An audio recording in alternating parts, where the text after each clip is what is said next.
Hi, welcome to Nourishing Body and Soul, the podcast. Get ready to revitalize your mind, body, and soul.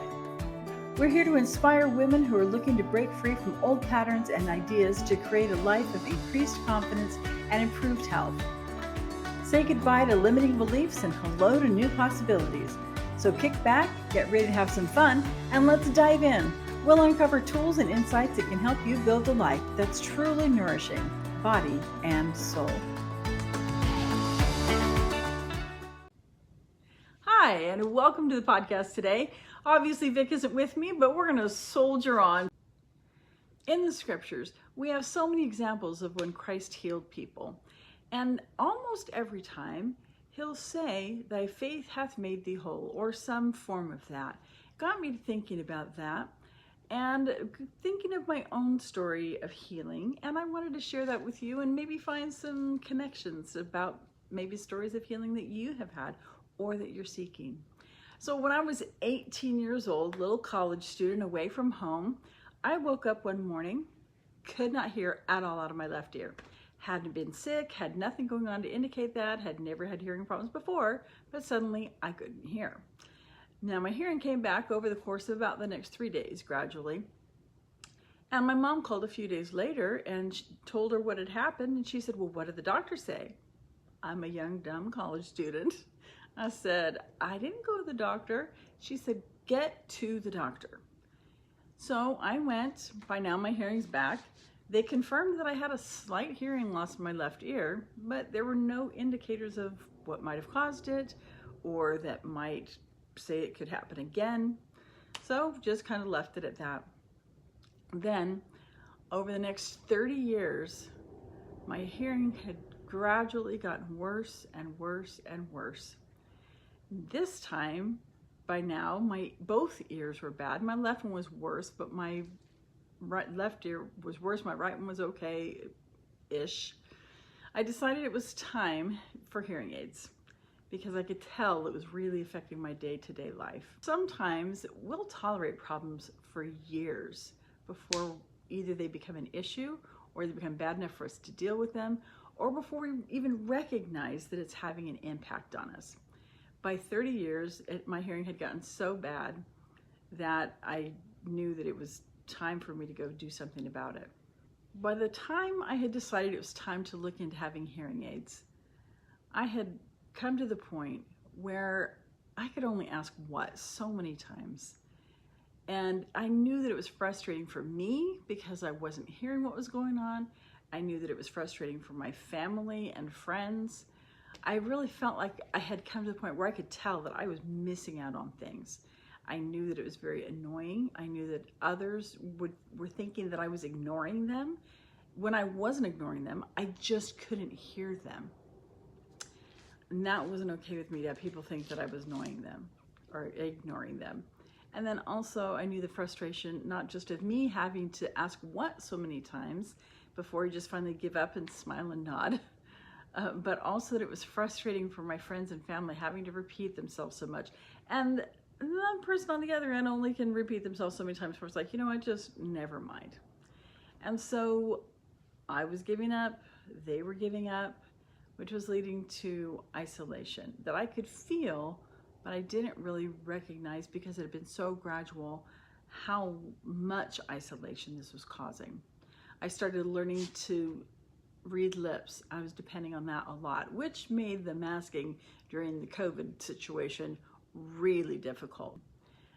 I was not hopeful for the future. I thought I'm just going to need to start learning sign language because I can see where this is going. Now, these were all big problems that really were starting to weigh on me more and more, but it had been gradual.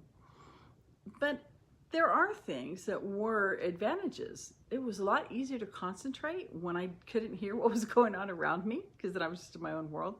It was also a lot easier to sleep because there was no noise interruptions. So what can we see during this? That even with all the drawbacks when we're dealing with some issue that we have, even with all the drawbacks, we'll find some conveniences that encourage us to not address the issue. A thing doesn't need to be all bad to be a problem. So when I got my hearing aids, my hearing obviously was much better, but it wasn't perfect. And man, those things were expensive, and they only get more and more expensive as the more things they can do. I wore hearing aids for 10 years, and they just weren't working as well as they used to, and I knew it was time to replace them, to upgrade them. 10 years is a long time to have the same set of hearing aids, but I knew it was time to replace them. I had gotten to the point where music is very important to me, and I'd gotten to the point where I knew my hearing was not good enough that I could lead a choir anymore, and it made it a lot more difficult to sing, and listening to music wasn't having the same impact, and that was a big part of my life. So what do we see from this part? Well, sometimes we'll address symptoms without addressing the problem. Those hearing aids made my hearing better, but it didn't make the problem of my hearing any better. I still could not hear without the hearing aids.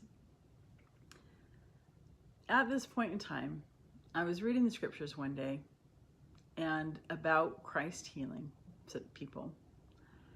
And I had this very strong impression that I could have that kind of healing and restoration for my hearing. I could be healed. The impression I had was it wouldn't look like it looked in the scriptures, but that it could happen. 10 years ago when I'd first got my hearing aids, the ENT said, well, there may be surgery that can take care of this for you. But at that point in time, I thought, no, thank you. I'm not ready to have somebody cut into my head and undergo surgery and general anesthetic and all that, when we can just start with the hearing aids. So we started with the hearing aids. But by this point, I knew that my hearing was just getting worse and worse. The hearing aids were not helping as much as they had been. But as in any journey, there's a time and a season for everything. At the time that I got my hearing aids, it was a time to improve my hearing ability artificially, but it wasn't a time for me for actual healing of the problem, taking care of the actual problem. So when I got to this point and decided that it was time to see if we could take care of the problem altogether, I considered having the surgery. So I thought, well, if this is an option for me, then heck yes, I want to do this. But I did have reservations. I knew that healing meant having the surgery. It meant no more hearing aids. It meant going under the knife. I wasn't thrilled about having my head cut open as to what I thought was going to happen with the surgery. I thought they had to go in and actually cut in, but turns out they just go in through the ear canal. It's not as invasive as I thought. But there's also great trepidation about the unknown. I didn't know about the process that the surgery would be. How does this work? Like I said, thought they were going to cut open my head and not just go in through my ear. Didn't know, what is the recovery going to look like? What are the possibilities during the recovery? What are the risks involved? And so I was feeling quite undecided. And then woke up one morning and my hearing was gone again. It came back that same day, but I thought, all right, I've taken the message here, and I called my doctor that day to get the process started. Often when we're considering something, we'll get nudges, or in my case this time, a shove toward what we really want and what we really need and what's going to be best for us. So then it was time to explore the options. Called my doctor, who referred me to a hearing test. And the day that I had the hearing test, it was kind of funny because the hearing specialist who did the test was confirmed my hearing was really bad and basically non-functional in my left ear, very diminished in my right ear. And he said, this is a very interesting story of how I lost my hearing, because it's not usual for that to happen so young and to take so long. So then he was like, let me see if I can get an ENT right now. So he emailed an ENT really quickly right then, catch him before he leaves, and told the ENT my story. He was it's like the shiny new toy for them or something that was kind of funny. And then he ordered a CT scan. So I got that CT scan, but it wasn't conclusive. So after the consultation with that ENT, he said, you know, surgery might be an option, but you're not going to want to do that because there's a chance that you could completely lose your hearing. So that was very discouraging. He said, but you know, I'll recommend you to the specialist. You can see the specialist if you want to. And I thought, you know, I'm not going to tell myself no until I've explored all the options to the end. So I was discouraged, but decided to keep going. Let's see what happens. During our time of healing, the path to our healing is not always straightforward. There may be people who are telling us that it's not possible. There may be people who are discouraging us for one reason or another. There may be twists and turns that we don't see. There may be a time that we have to just continue on living with what we're living with until a solution comes possible for us, or until we're ready to seek that out. So I make the appointment with the specialist. And like I said, it was during COVID, and I was not really sure what was going to happen. So we decided for my husband to come to this appointment with me.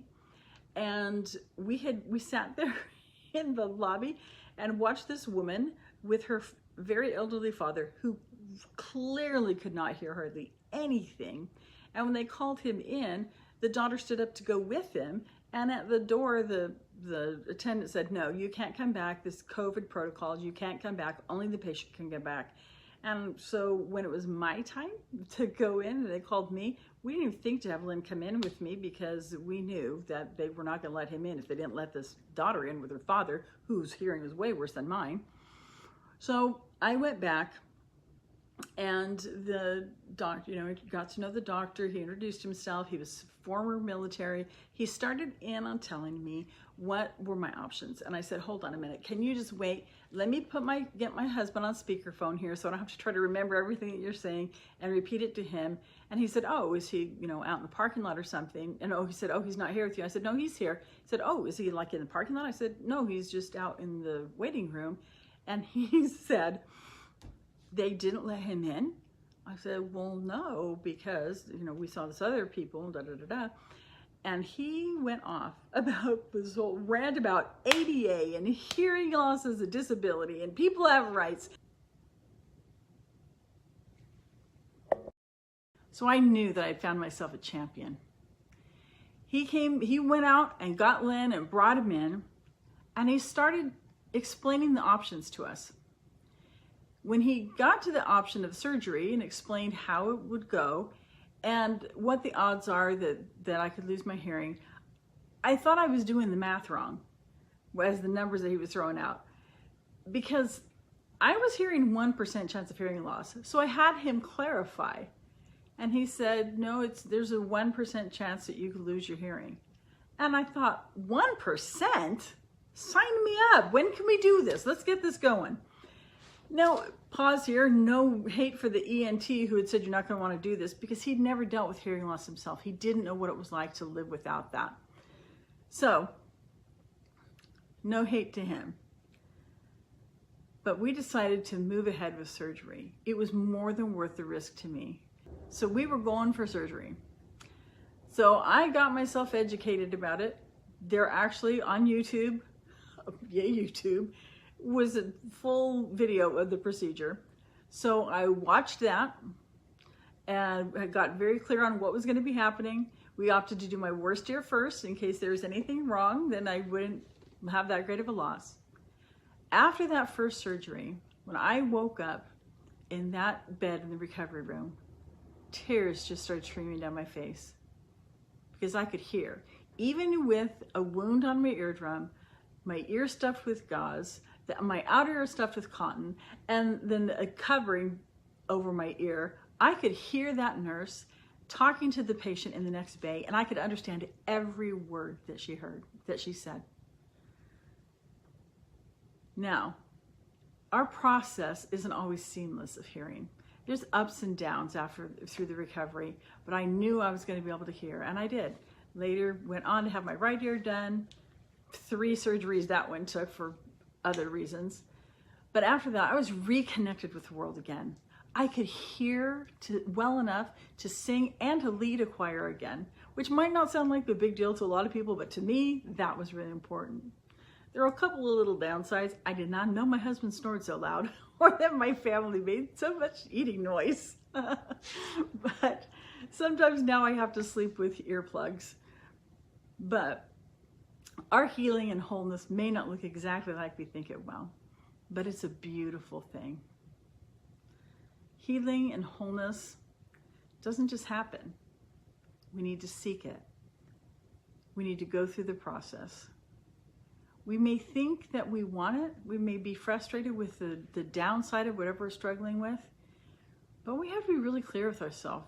Do we really want it? Are we really willing to do what it takes to have that healing? Are we holding ourselves back? Because even though it may not be great, we're comfortable with the known and not comfortable with the unknown.